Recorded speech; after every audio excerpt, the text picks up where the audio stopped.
Hello, everyone. I'm Marcus Kimbrough. That's right. I'm back for you as your host on Staying in My Lane, um, feeling, feeling fresh, rested, ready to talk movies with you guys today. Today we talk the movie Harriet. We get into it as how did Hollywood cover what they should have covered? What did they leave out? Should we be offended? Should we be pumped? Should it make us feel good? What's next?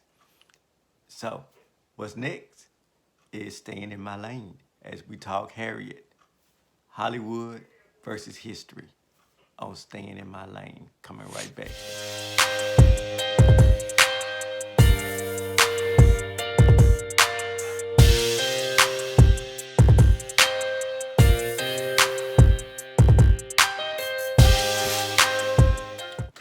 And we're back. First of all, a couple of shout outs I need to make.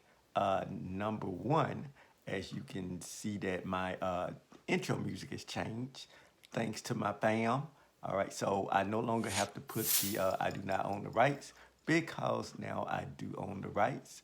Good looking out to my cuz, Bouncer B, for creating the beat that you hear on the intro now. That's the one we're going to be going with moving forward. Second shout out I want to throw out is to the special guest host that I had last week that filled in for me. Appreciate you standing in.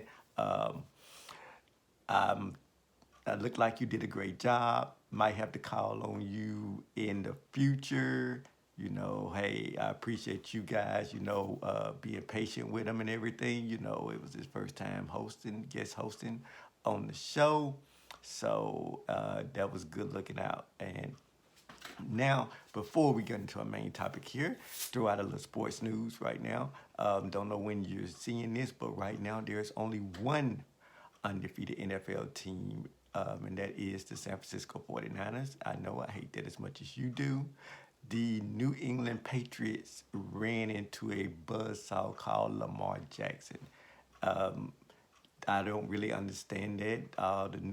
All Lamar Jackson and the Ravens can do is run the ball. So it seems to me you stop the run, you stop the Ravens. Although the mastermind Bill Belichick couldn't stop the run and couldn't give his Hall of Fame quarterback Tom Brady the chance to win like he was supposed to win. So therefore now they're not undefeated no longer. Sorry, Dwayne. Promise that's the last time this week, I think. Anyway, so let's get right into the movies here. The movie that I'm discussing with you guys today, is the movie Harriet. Many as you know, it dropped last Friday.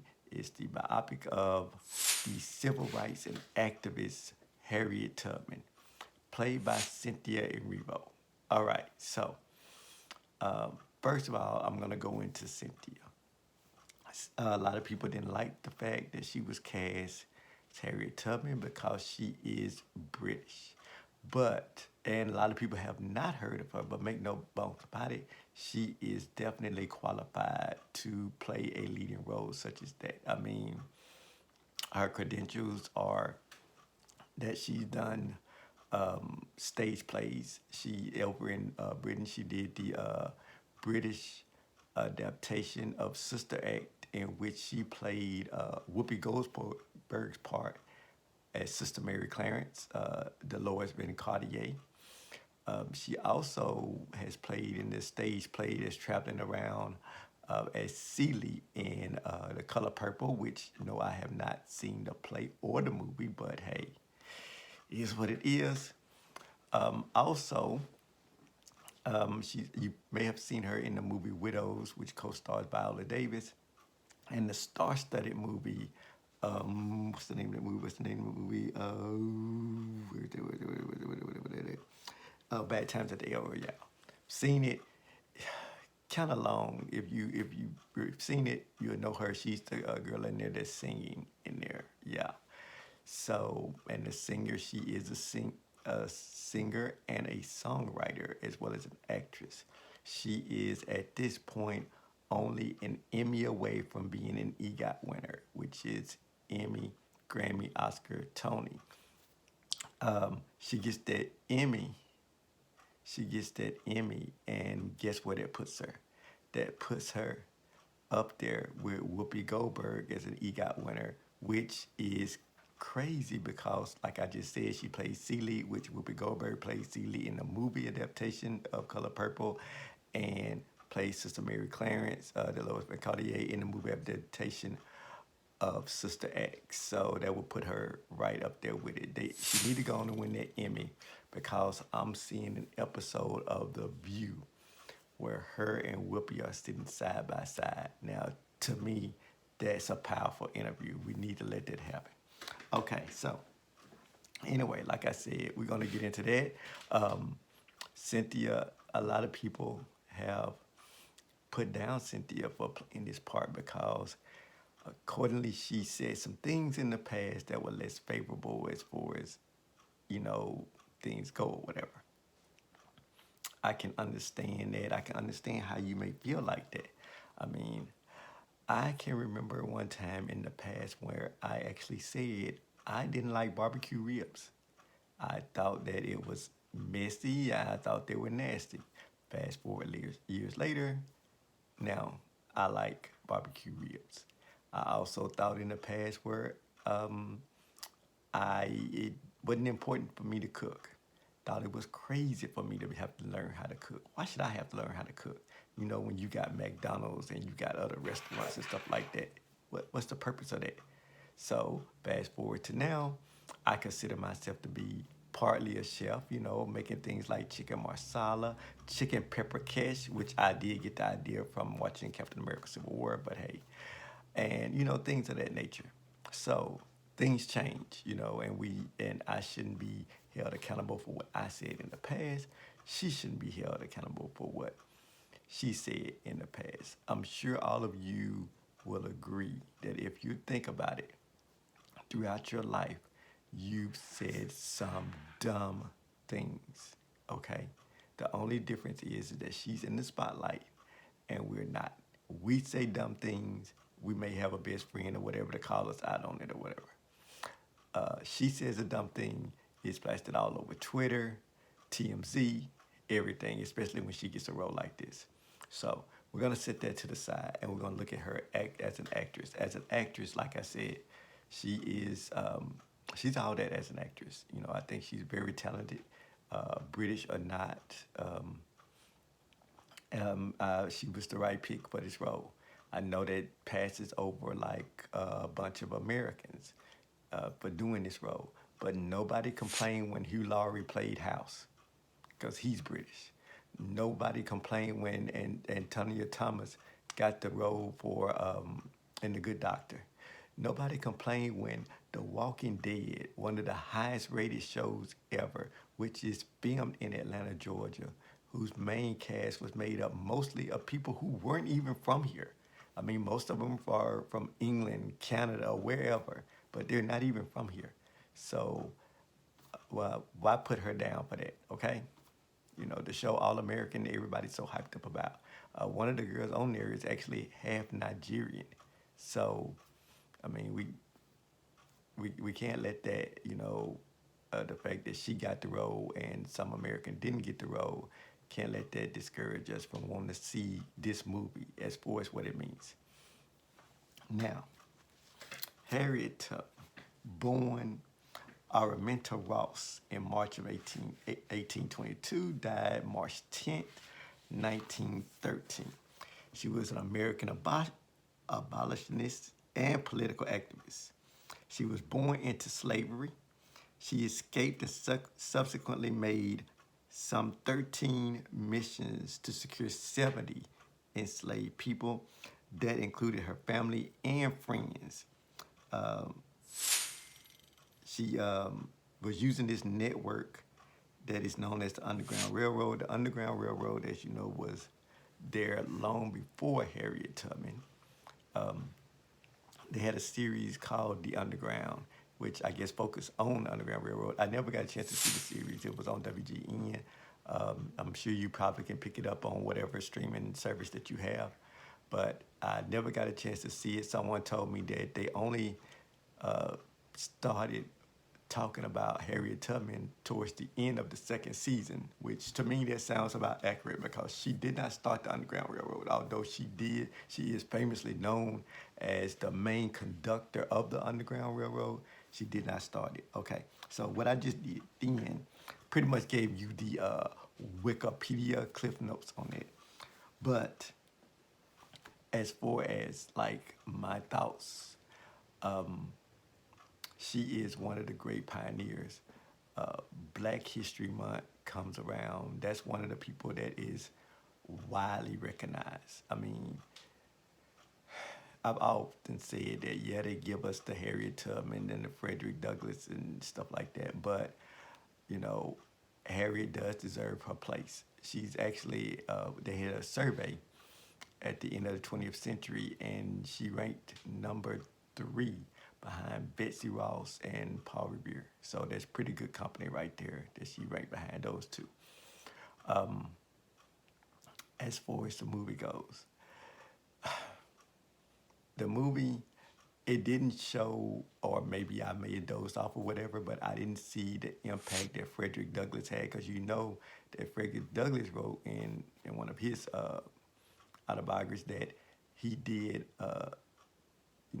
had some 11, 12 slaves or whatever that had to stay there, and he about having to feed them and stuff, and how difficult that was until everything laid over, because at that point they had passed a law and people were looking for escaped slaves regardless of whether they traveled to somewhere free or not. So that's why Harriet made the extra journey to go take them into Canada, and instead of just into Philadelphia. So okay, so that part was kind of left off. Another part where it was that is recognized that Harriet Tubman made her trips during the night. It was a lot of daytime action in the movie though. So I don't know if they did that so we would be able to see things clearer or what, but that was something that they did on that. Um, the other thing that they did, and I got some notes written down, is what I'm looking at here, is as far as the movie goes, they put like, I know she's called Moses and everything, but they really went into the fact that as far as God giving her the answer or whatever, as you know, that she was beaten by one of her owners, and that she ended up getting hit. She ended up hitting a metal plate or something like that, and with her head. So it caused her to have some kind of, she said they were visions where God was talking to her about what to do or whatever. So they went into that. They didn't really go into the different slave owners that she had. They really only addressed like one. Um, I don't want to spoil like the entire movie for you. It is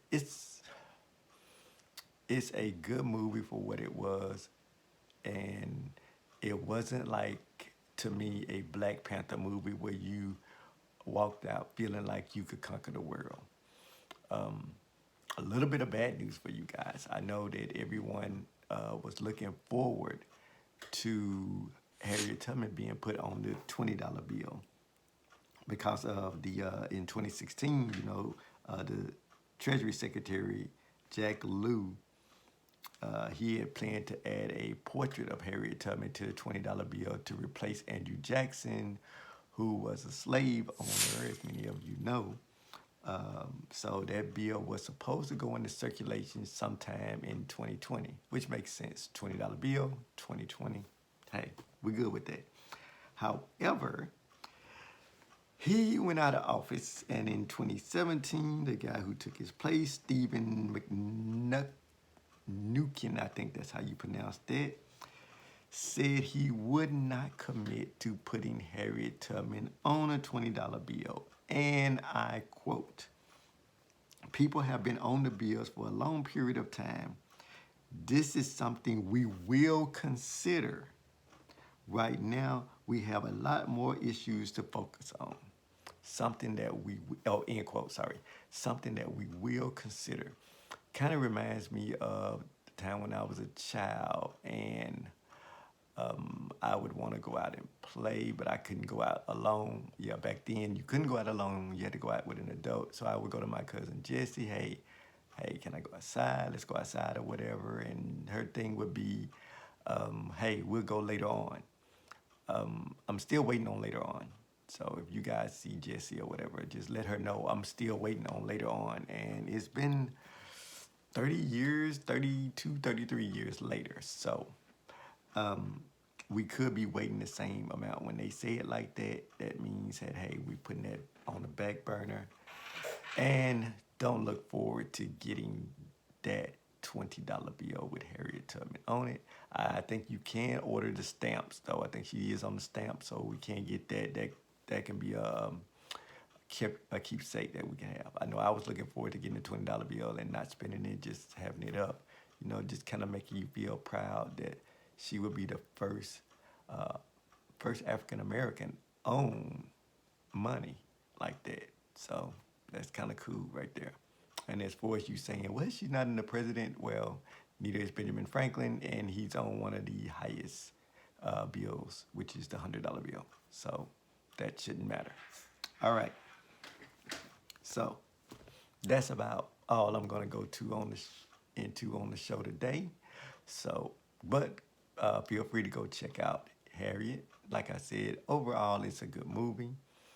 There's a lot of things in there that you may feel like they just put up in there just to be putting in there. Not necessarily embellishing like, but, well, embellishing, but not embellishing to where, you know, well, she looks like a superwoman or whatever like that. But she was actually a superwoman. I mean, you think about it, she actually was one of the people in the Civil War who played a spy for us and, you know, helped us to get over as far as the Civil War goes. So it's so much that she done. So, I mean, you would think that she did earn that spot on the $20 bill, but that's neither here nor there.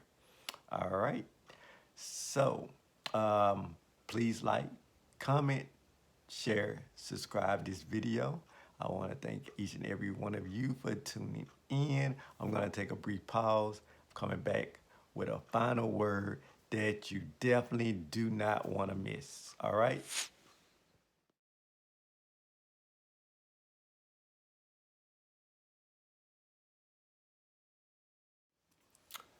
All right, welcome back. So, I want to talk movies for a second. And you know, when you're watching a movie, yeah, you recognize the Denzel Washingtons or the Harrison Fords or uh, Tommy Lee Jones, um, the Robert Downey Jr.'s. You recognize those roles in movies. I mean, they stand out. They're lead characters. But oftentimes, it's the supporting actor that really makes the movie. Um, that's why they have that as a category in every awards thing for supporting actor. Because a lot of times that supporting actor the part can be small, but it can still make the movie better than what it actually is. Take, for instance, let me throw something out there. Remember the Titans. Remember the Titans. Basically, Denzel Washington is a star. But you look at it, it's the other people in that movie, the players, who actually came on and they put their heart in there and they made you really feel the movie. I mean, yeah, Denzel, he's going to be Denzel, but those other supporting role players make you feel the movie. A lot of times those people do not get noticed. They get noticed by the Academy Awards and Emmy Awards and Tony Awards and stuff, but as far as getting noticed by us, you know, a lot of times that doesn't happen. Most of the time, actually, you know, you kind of just look at, okay, who's really in it? Who's the main star? Ice Cube, okay. Denzel, okay. All right, I go. But if you see somebody that's supporting actor in there and you say that person, a lot of times you don't know that person until you see their face, and then you be like, okay, they're all right. But if you really pay attention, that person really made the movie. Okay, so I guess you're wondering, Marcus, where are you going with all of this? Okay, where I'm going is that on last week, October the 29th, we lost one of those supporting actors who really made each movie that he was in. He really didn't, you know, have like where he's big roles or whatever like that, but he made the most out of the roles that he had. And I'm talking about John Witherspoon. He's a comedian. Um, you probably know him from the older people probably know him in Barnaby Jones. He played in Barnaby Jones. He was in the Wayans Brothers. He was in one of my favorite movies, Hollywood Shuffle, with Robert Townsend. Um, Vampire in Brooklyn with Eddie Murphy. He was also in the Friday series. You know, he played Pop in the Friday series. Um, he was in Boondocks. He played Granddad in Boondocks. You know, he was his role in there, how he's keeping Uncle Ruckus straight or keeping him black, as you may say, and keeping his grandkids or whatever, trying to keep them on the straight and narrow as they try to show him, you know, about being hip or whatever like that. You know, it's great. Well, the first two seasons was great. That third one they probably should have kept that. And he was in Soul Plane. He was in The Ladies Man. He was in Meteor Man, also starring Robert Townsend. I'm Gonna Get You Sucker, House Party. Those are classics. But one that you'll probably remember um, is his role from Boomerang.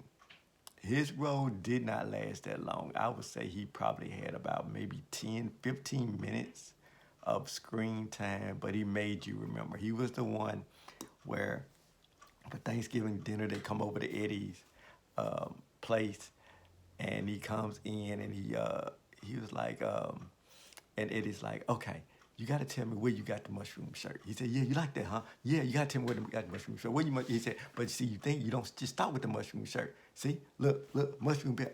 Gerard, did you know your dad had on a mushroom belt? Then Gerard goes, yes. And he's like, but you would have thought you would have stopped there. You know, he like, and Eddie was like, yeah, I would have stopped there. He said, no, but you can't stop there. You got to coordinate. You know, look, you got mushroom linings in your Gerard. Did you know your dad had mushroom linings in his jacket? Yes, I knew. All right. So moving on, I know, get excited about that movie. I might have to put that in or whatever. It's been a while since I've seen it. But moving on, they get to the dinner table, and they're talking about how Angela and Gerard are just friends, and they're like, can we change the subject? So, and I have to clean this up, but his dad, Gerard's dad, changes it. Mr. Jones changes it and says, "Okay, Marcus, they tell me that the woman down at the office got you whipped. Don't be whipped. Reverse it and whip it. Bang, bang, bang, bang, bang. You know, like that. So, and that kind of turns on his wife, and they go in the bathroom or whatever for about an hour, and you know, and come out, she come out chewing gum like she trying to quit smoking or whatever like that. He come out, you what's for dessert, like that. So only thing that Eddie could do, he couldn't really say anything to Gerard. He's more like just hug him. And yes, I'm saying Eddie. I'm not saying Marcus, cause I don't want to hear the little Marcus darling stuff every time somebody sees me. Yeah. So, but anyway, that really made that movie for me. I wanted to I got, as you can see, I've had the obituary going across the screen, part of the obituary going across the screen, but I couldn't find the back of it. On the back of it, it does have bang, bang, bang on there. So, which I thought was really neat that they paid tribute to him on that. All right. So, John Witherspoon, you will definitely be missed. If they wanted to do another Friday, I don't think they could do it now. They always talked about doing last Friday, but Chris Tucker wouldn't act right. I feel like we should flush it now because even though they would probably try to do a tribute to Pops or Mr. Willie Jones, uh, and I like one of the scenes in there when he would see the landlady on Friday After Next, and Miss Pearly, when he would call her that. So anyway, but they need to flush it now because even though they would try to do a tribute or whatever, it just wouldn't be the same without him. Even though he probably only would have 10 minutes, 15 minutes of the movie, he makes it to where like his parts are what you remember. So thanks, John Witherspoon, for the laughs that you've given us. We know you're up there in heaven right now, making them laugh up there. Uh, just so y'all know, y'all got one of the great ones up there. All right. So, as I said before, please be sure to like, comment, subscribe. This has been my video today. Thank you for tuning in to Staying in My Lane. See you next time.